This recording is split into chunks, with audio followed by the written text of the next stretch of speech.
In the last video, we looked at a variety of reasons why God doesn't explain everything to us in the Bible, especially scientific mysteries. There were quite a few reasons, and if you thought they were convincing, you may have found yourself thinking, if all of this is true, then why does God explain anything in the Bible? In this video, I want to answer that question and see how that fits with our findings from the previous video. I'm going to approach this question by first looking at what the Bible does reveal. And what do we mean when we use the word reveal? Well, it means something like God making known things which they did not know and had no way of knowing.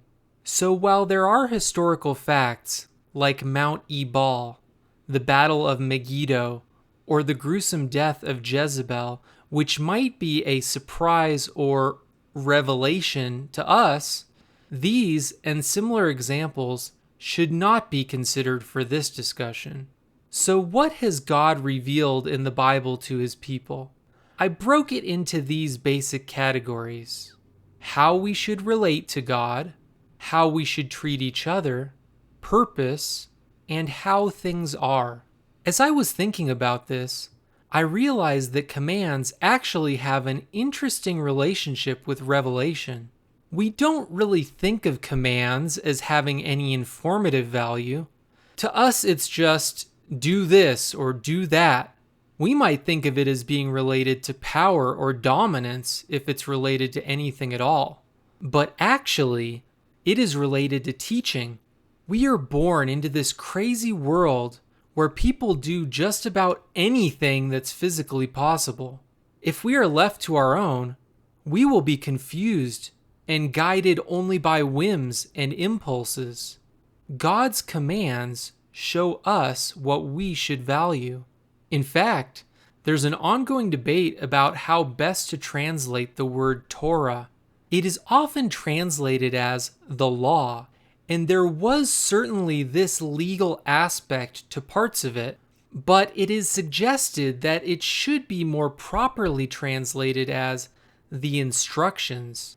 So while the phrase the law captures the command element of the text, the instructions goes a level deeper and implies that the commands have a purpose. I want to examine these four categories in order to address our original question. Each of these categories is huge, containing many examples, and a thorough examination would require its own series, or maybe even every sermon ever preached. So we will just hit the high points. Number 1, how we should relate to God. Under this category, we see that we are commanded to love God. In fact, this is the greatest commandment. In Matthew 22, we read, "Hearing that Jesus had silenced the Sadducees, the Pharisees got together. One of them, an expert in the law, tested him with this question, 'Teacher, what is the greatest commandment in the law?' Jesus replied, 'Love the Lord your God with all your heart and with all your soul, and with all your mind.' Secondly, it tells us how to get right with God. We need to acknowledge our wrongdoing, turn away from evil, and trust in Him to save us. Lastly, there is a lot of symbolism in the Old Testament commands which show us how we should relate to God. You might say that these are implicit lessons, or things that you learn by reading between the lines.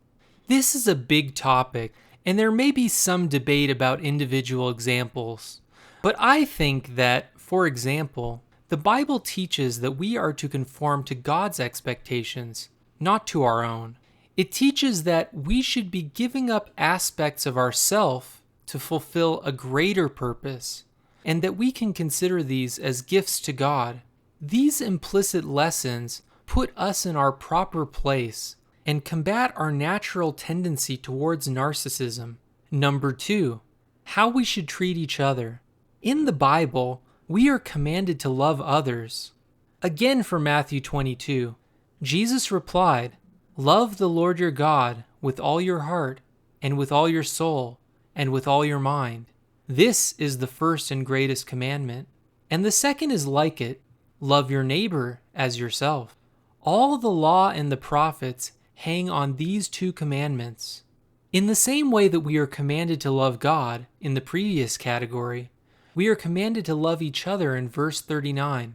Even further, it is explained to us that this is the purpose of all the commands in the Torah and the writings of the prophets. This is one of the most important sections in the Bible, and much could be said about it. But just one more thing. Some may ask, who is this neighbor that it talks about? Who qualifies as my neighbor? Answering this question is the purpose of the famous and culturally significant parable, the Good Samaritan. I would encourage you to read it for yourself to get the full picture, and it can be found in Luke chapter 10. But ultimately, our neighbor, as the term is used in the passage, is something like anyone who we encounter as we go about our daily lives. Number 3, purpose. The Bible also reveals purpose to us, both the purpose of regular objects like stars, and also abstract concepts like marriage, but most importantly, the purpose of humanity. As humans, we are to take care of and have dominion over the planet. We are to be fruitful and multiply, and we are given deep and profound insights into the human condition. We are told that we were created good, but went bad from the beginning. That we were created for a different type of existence, but that through our own desire and pride, we opened the door to evil, and we cannot go back to the way things were. That we can be allowed to enjoy every tree and pleasure, but if there is even one thing that we are not allowed, then we will be lured to it. That we were murderers from the beginning, and that if we do what is right, we will be accepted by the Lord. But if we do not do what is right, sin is crouching at our door. It desires to have us, but we must rule over it. And those of us who are the people of God are called to be a light to the nations, showing them that God's way is better and attracting them to Him. Specifically, this was the plan for the ancient people of Israel, but instead, they failed badly, becoming part of the broken world that they were intended to fix. This is reminiscent of the iconic scene from Star Wars, where the child of promise, Anakin Skywalker, becomes the evil Darth Vader and is confronted by his mentor. In fury and grief, his mentor cries out, "You were the chosen one!" and says that he was supposed to destroy evil, not join it. The greatest works of art often reflect some deep spiritual truth that may even be the source of its power, despite the fact that it goes completely unrecognized by the audience.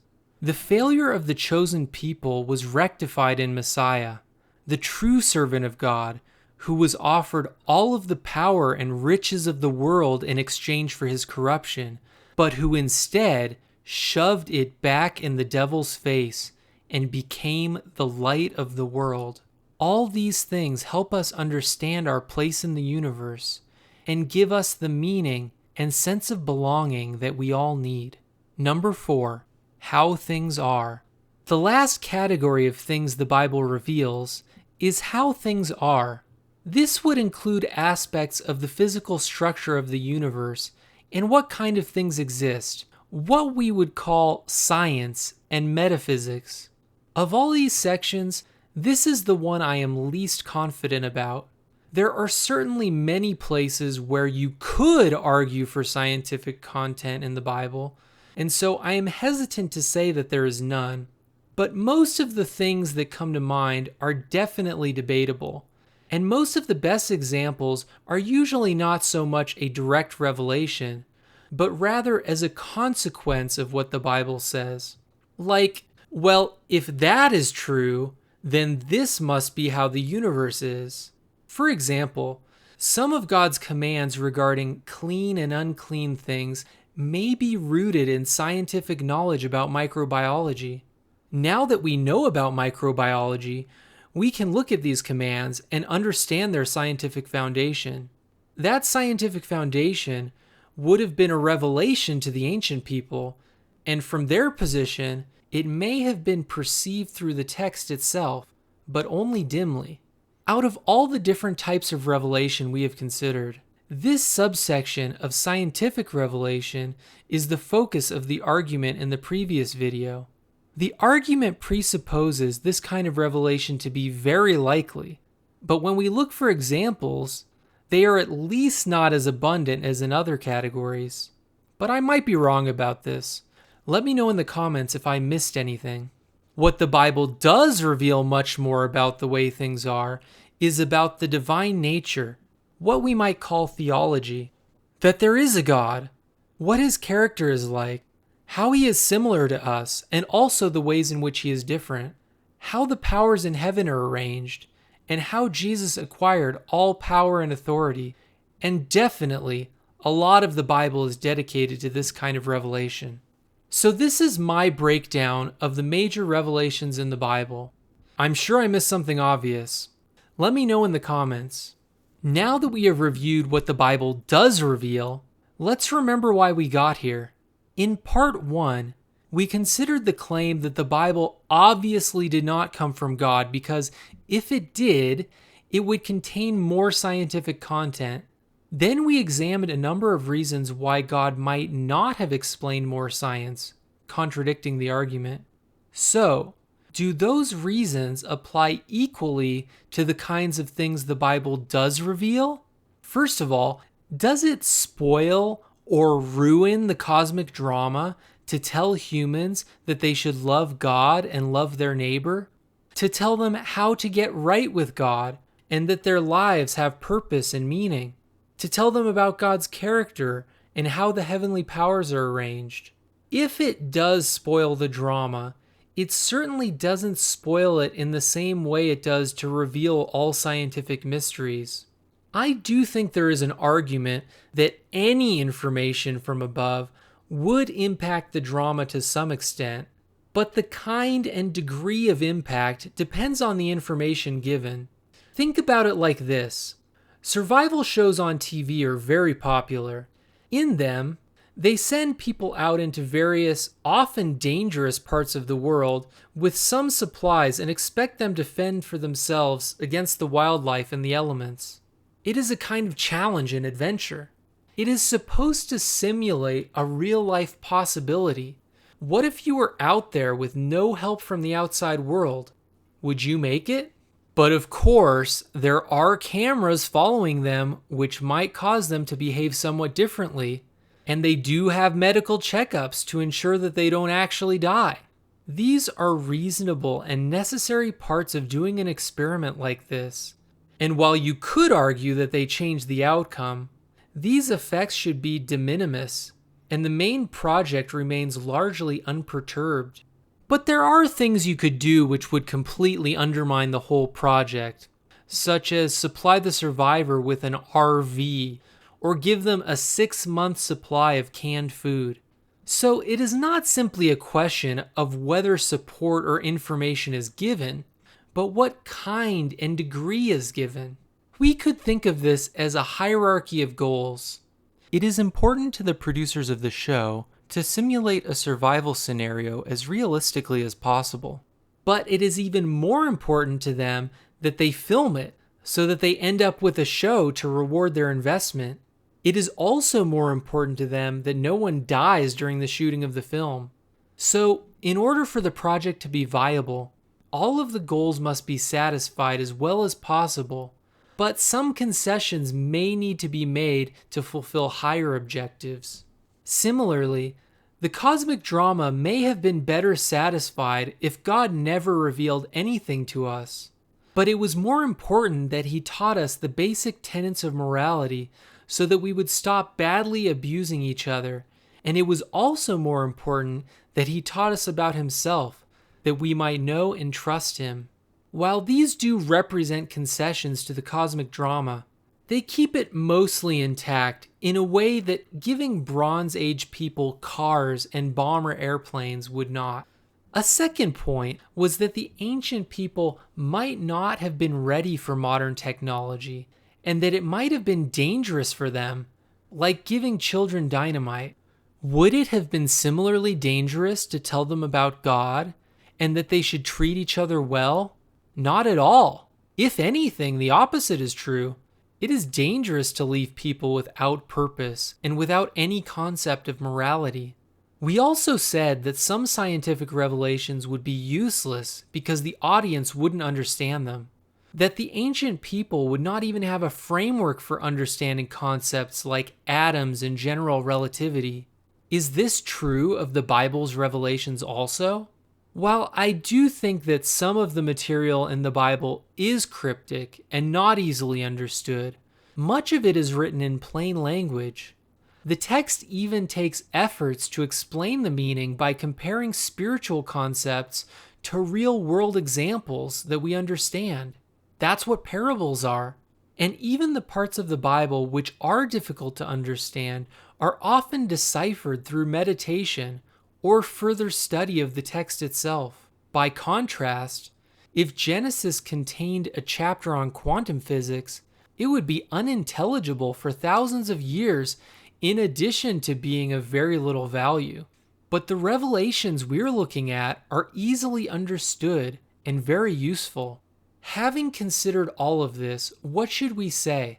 I think that God actually reveals very little in this way, at least compared to all the things that he knows that we don't.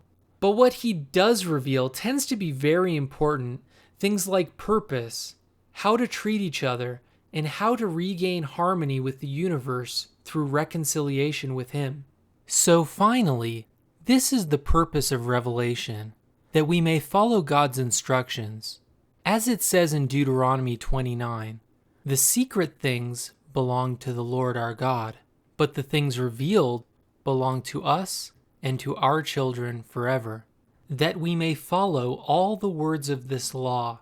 And these instructions from God are righteous instructions, which are intended for our good. We serve a good God who wants what is best for us. So this is my stab at answering the profound question, why are there any questions at all? And some of the related questions. So much could be said about it, and probably it would be better as part of a discussion, maybe even while staring at the stars. I don't know how much staring at the stars would really improve the logic of the analysis, but it would be nice. And depending on your background, you might have a very different way of thinking about a question like that. Whatever the case may be, thanks for watching, and I hope you got something out of it.